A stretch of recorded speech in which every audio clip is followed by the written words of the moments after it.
Mahmoud is my elder. I give difference to him. He takes as much time as he needs. He doesn't know that, but he does. But I respect him. And I think we learned something, but we'll talk about that later on. Now we're going to have Andre Cohen address us. So just if you don't mind turning that just a little bit, just so you know, I will try to make up for the time so that so I honor those who will come behind me. So I'm a classroom teacher. I spent 8 years as the diversity coordinator, cultural coordinator, affirmative action officer for Anoka County. I'm not sure if folks know where Anoka County is, but if you do, thank you for your prayers. I enjoyed my time there. I currently am a teacher and professor in a number of universities in the metro area. And so that's the platform that I come to you from. And so I'll get right into this. And so here's the essential question. Is Santa Claus white?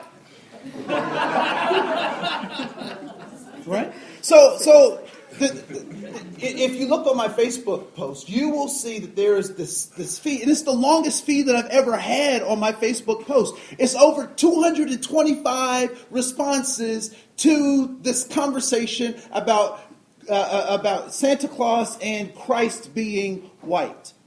And so my essential question is, why is that such a threatening? Why is that such an important thing for people to discuss about a fictional character, that being Santa Claus, being a real character who's been fictionalized that actually captures our attention? Why is that so threatening? It is so threatening because the icon of Santa actually is at the pinnacle of what Dr.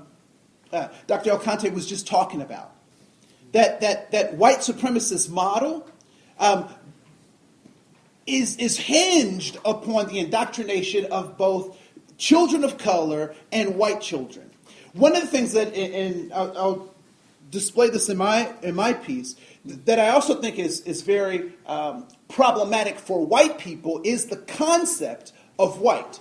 And the unifying factor of whiteness is built on one premise. And what is the one premise that whiteness is built on? Skin color. Skin color. We own it. We own it. Sameness. That this whole group of people are in fact the same. Who were the slave owners' contemporaries? Who did they go to plays with, have lunch with, have dinner parties with? Who did they have engagements with? White people? Are you sure about that? Who did they go to operas with? Rich people. Other slave owners. If you weren't a slave owner, you weren't going to the opera with the slave owners. One of the things that whiteness says is that all white people are equal. And in fact, we know by listening to white people that that's not true. Because what do white people call white people who don't measure up to the level of sophistication that most white people think that they should? We call them white trash. We call them rednecks. We call them Hoosiers, right? So we have all these derogatory names for white people who don't measure up. And so when we talk about this concept of race, we have to bring that part of the conversation as a part of what we talk about. Because what race does is it creates obstacle illusions. Obstacle illusions. Things that create artificial barriers between having authentic relationships between human beings. Obstacle illusions. And those obstacle illusions only can happen when we operate within a particular kind of context. All right? 1776, what happens? Declaration of Independence. We hold these truths to be self-evident that all men are created equal. Right? So we have the Declaration of Independence. In 1863, what happens? The Emancipation Proclamation is signed January 1st, giving what to whom? Freedom to the slaves. Now, one thing I want you to do from this day forward is I want you to talk about those individuals who were in the system of slavery different, because they were not slaves, but they were people in the system of slavery. And why is that important to make that distinction that they were people in the system of slavery? Why is that important? An important distinction to make. Slaves were not thought of as equal.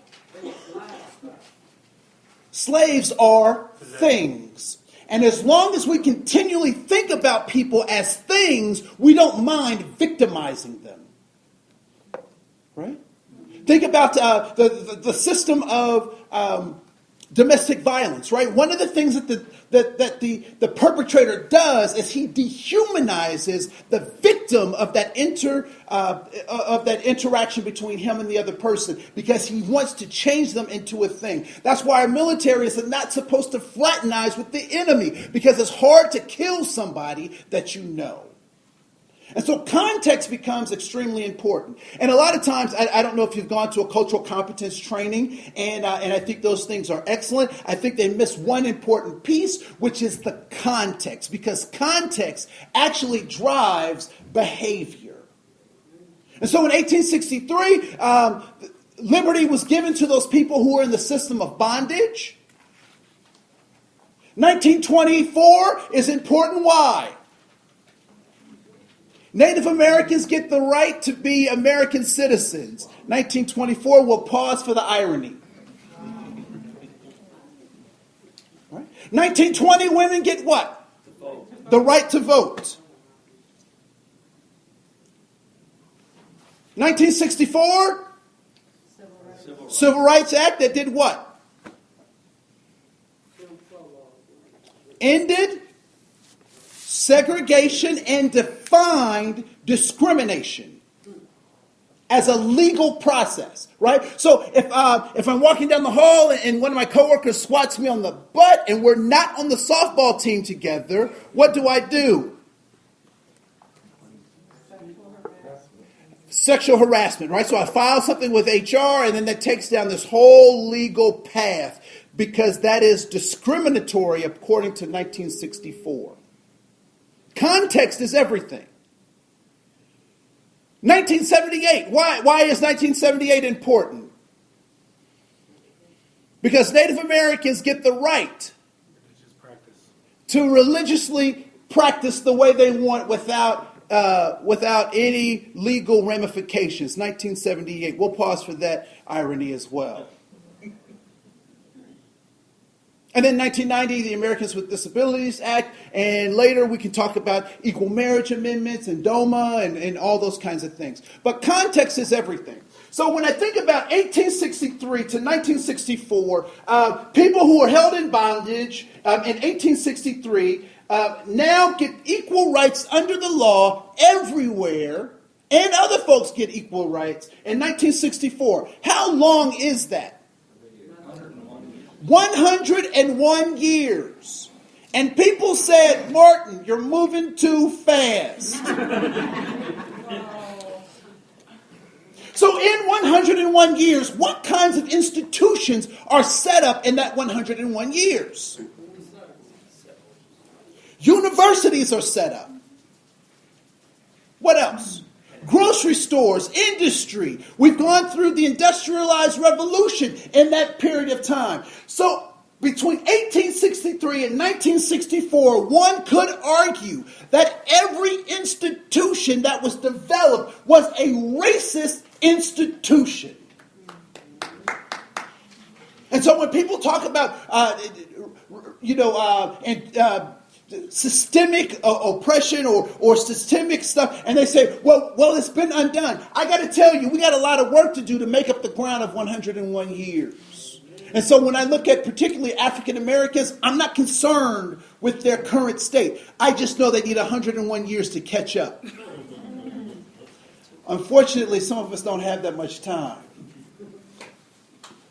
One of the things that we also have to understand, again, context is everything. And so if this becomes our context, this 101 years becomes our context, then that helps us to explain our culture. And culture is made up of two parts. It is our values and it is our artifacts, right? The things we can see and the things that we can't see.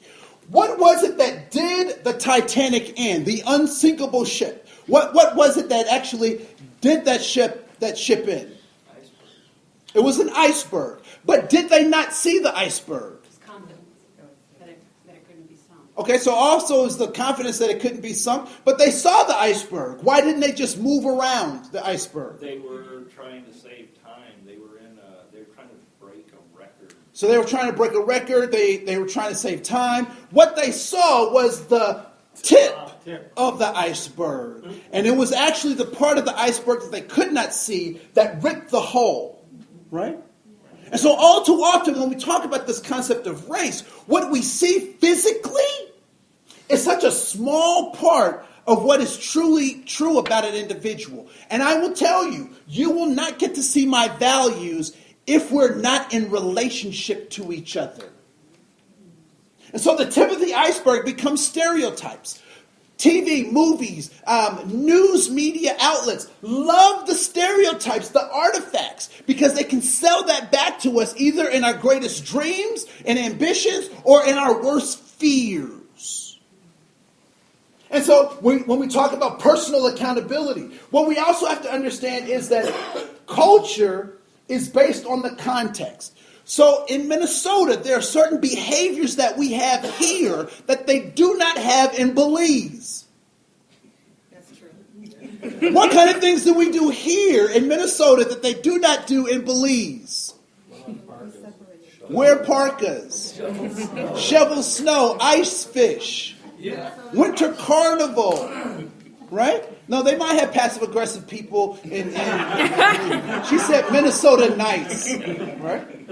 So the context determines the culture. And simply put, culture is the methods that individuals are using to deal with their context. And so we have a racist system, therefore our methods of dealing with that context as a default are what? Racist.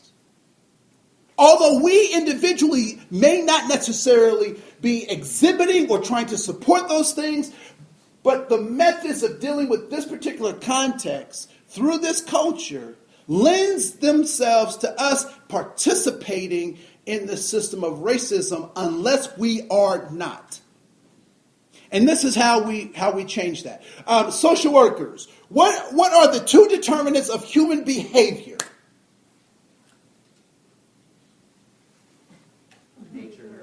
Nature, nurture. Okay, that's one way to think about it.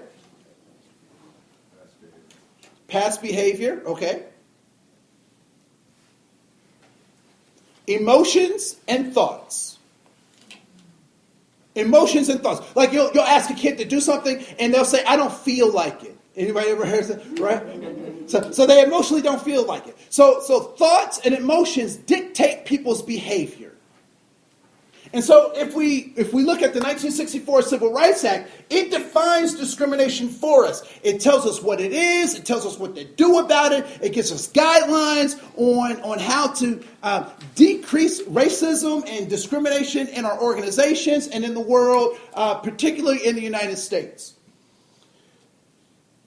What we don't necessarily understand is that bigotry is an emotional state. Bigotry is an emotional state. We oftentimes think that it's a mental construct or that if I give people enough information that will change them.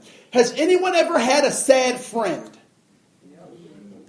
If you gave that friend an Excel spreadsheet, charts, graphs, and statistics, how does that change them? Depresses them. It actually depresses them, right? And so information does not change bigotry. If bigotry is an emotion, what emotion do we need to change it? Love. Prejudice is a thought process. I was taught that prejudice was bad. I believe that prejudice is good. It will save your life. It's 11:30 at night. I'm walking down the street. 6 guys are coming towards me. What decision do I make? I cross the street because I'm not running anywhere, right? So I cross the street and you say that's a wise decision.